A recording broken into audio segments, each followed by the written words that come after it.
नमस्कार, मी अक्षता ज्यूस कॉर्नरमध्ये आपले स्वागत करते. आज आपण सांबार कसं बनवायचं ते पाहणार आहोत. अगदी मेंदूवडा असो किंवा इडली असो, या सर्व सोबत सांबार अगदी उत्तम लागतं. चला तर मग आजच्या रेसिपीला सुरुवात करूया. सांबार बनवण्यासाठी इथे आपण पाऊण कप तूर डाळ घेणार आहोत. ही तूर डाळ आपण स्वच्छ धुवून घेऊया. तूर डाळ इथे आपण स्वच्छ धुवून घेतलेली आहे. आता आपण या तूर डाळीवरती वरती येईल तेवढं पाणी टाकणार आहोत. यात मी एक छोटा बटाटा टाकलेला आहे कापून, एक वांगं टाकलेलं आहे, 7 ते 8 आपण शेंगा टाकलेल्या आहेत शेवग्याच्या, आणि एक 4 ते 5 भोपळ्याच्या फोडी टाकलेल्या आहेत त्याच्यामध्ये. आता हे सर्व आपण चांगलं शिजवून घेणार आहोत. यावर मी थोडंसं आणखीन पाणी टाकते व याला आपण आता कुकरला आपण झाकण लावून याला आपण एक 4 ते 5 शिट्ट्या करून घेणार आहोत. ही डाळ आपल्याला पूर्णपणे चांगली शिजली गेलेली पाहिजे. कुकरला आपण 5 शिट्ट्या दिलेल्या आहेत. आता कुकर आपण हा उघडूया. तुम्ही बघू शकता आपली डाळ चांगली शिजली गेलेली आहे. आता सर्वात आधी आपण यामध्ये जे शेवग्याचे शेंगा टाकलेल्या आहेत त्या शेंगा आपण बाहेर काढून घेऊया, कारण आपल्याला ही डाळ पूर्ण चांगली घोटून घ्यायची आहे. त्यामुळे जर आपण शेंगा त्यात ठेवूनच ती घोटून घेतली तर त्या शेंगा पूर्ण मोडून जातील, त्यामध्ये तुटतील. म्हणून या शेंगा मी आधी एका वाटीमध्ये बाहेर काढून घेत आहे. आता ही डाळ आपण चांगली घोटून घेणार आहोत. ही डाळ चांगली मोडली गेली पाहिजे. यामध्ये कुठेही ती कच्ची राहता कामा नये. आता ही मी अशा प्रकारे चमच्यानेच चांगली घोटून घेतलेली आहे. याला आपण 5 शिट्ट्या दिलेल्या आहेत, त्यामुळे त्याला फारसा वेळ लागत नाही मोडायला. आता आपण सांबार बनवायची प्रोसेस सुरू करूया. आता सांबार बनवण्यासाठी इथे मी 2 ते 3 चमचे तेल घेतलेलं आहे. मोठे 3 चमचे तेल घेतलेले आहे इथे. आता इथे आपण तडका देण्यासाठी सर्वात आधी 1 चमचाभर मोहरी टाकणार आहोत. तेल चांगलं गरम झालेलं आहे, तुम्ही बघू शकता. मोहरी चांगली आपली तडतडलेली आहे. आता यातच आपण 1 चमचा जिरं देखील टाकणार आहोत. जिरं टाकून जिरं देखील चांगलं फुललं गेलेलं आहे. आता आपलं बघू शकता तुम्ही. यात मी पाव टीस्पून हिंग टाकलेला आहे. यातच आता आपण एक मीडियम साईजचा कांदा बारीक चिरून घेतलेला आहे, तो यामध्ये टाकणार आहोत. हे सर्व चांगलं मिक्स करायचं आहे. कांदा आपल्याला चांगला लालसर होईपर्यंत परतून घेणार आहोत आपण.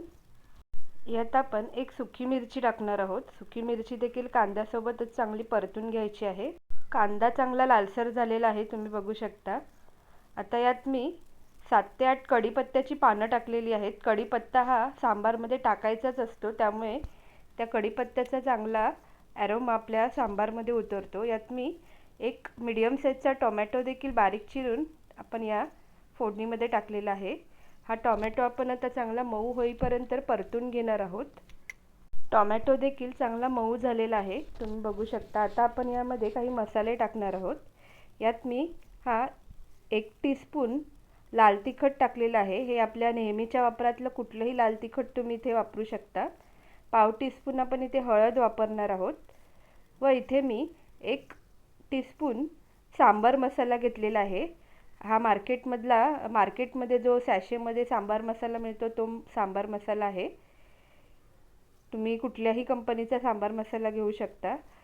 आपण ही फोडणी चांगली परतून घेणार आहोत. गॅसची फ्लेम लो करायची आहे, आपले मसाले नाहीतर जळू शकतात. आता आपण जी तूर डाळ शिजवून घेतलेली होती ती तूर डाळ आपण आता यामध्ये टाकणार आहोत.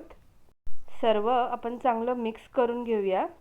आता तुम्ही बघू शकता आपण डाळ टाकल्यावरती हे मिश्रण घट्टसर झालेलं आहे. आता आपण यामध्ये गरम पाणी टाकणार आहोत. पाणी सांबारमध्ये नेहमी गरमच टाकायचं, थंड पाणी टाकायचं नाही, नाहीतर सांबारची चव एकदम बिघडते. आता यामध्ये मी 1 ग्लासभर गरम पाणी टाकलेलं आहे. सांबार हे जास्त घट्ट नसतं किंवा जास्त पातळ देखील नसतं, त्याला एक सरसरीतपणा असतो सांबारला. तुम्ही बघू शकता आता आपल्या सांबारला किती छान रंग आलेला आहे. आता यामध्ये आपण मीठ टाकणार आहोत. या सांबारला लागेल एवढं मीठ आपण यामध्ये टाकूया. याला चांगली एक उकळी काढून घेऊया. तुम्ही बघू शकता सांबारला अगदी दणकून उकळी आलेली आहे. आता आपण यामध्ये चिंच टाकणार आहोत. इथे मी अर्धा तासापूर्वी पाण्यात चिंच भिजत घातली होती. 1-2 चमचे चिंच मी घेतली होती. ही मी पाण्यासकटच या सांबारमध्ये टाकणार आहे. सांबारमध्ये चिंच ही टाकावीच लागते, त्यामुळे सांबारला एक आंबटपणा येतो. जशी उडुपी हॉटेलमध्ये आपल्याला सांबार मिळतं तसं अगदी त्याच चवीचं सांबार आपल्याला घरी बनवता येतं. मी ज्या प्रोसेस तुम्हाला सांगत आहे या तशाच्या तशा प्रोसेस करा, तुम्हाला चव अगदी हॉटेलमधल्या सांबारसारखीच मिळेल. आता आपण पुन्हा एकदा याला एक चांगली उकळी काढून घेऊया. आता आपण यामध्ये 2 चमचे गूळ टाकणार आहोत. सांबारला थोडासा गोडवा असतो, त्यामुळे यामध्ये मी 2 चमचे गूळ टाकलेला आहे. हा गूळ चांगला यामध्ये मिक्स करून घेऊया. याला आणखीन एक उकळी काढून घेऊया. सांबारमध्ये आता आपण वरून आणखीन अर्धा चमचा सांबार मसाला टाकणार आहोत. सांबार मसाला असा वरून टाकल्यामुळे आपल्या सांबारला अगदी छान चव येते. याला आणखीन 4 ते 5 मिनिटं आपण मीडियम फ्लेमवरती चांगली उकळी काढून घेऊया. आपलं सांबार आता तयार आहे. सुरुवातीला आपण ज्या शेंगा काढून ठेवल्या होत्या त्या शेंगा यामध्ये टाकूया. आपलं सांबार आता आपण सर्व करूया.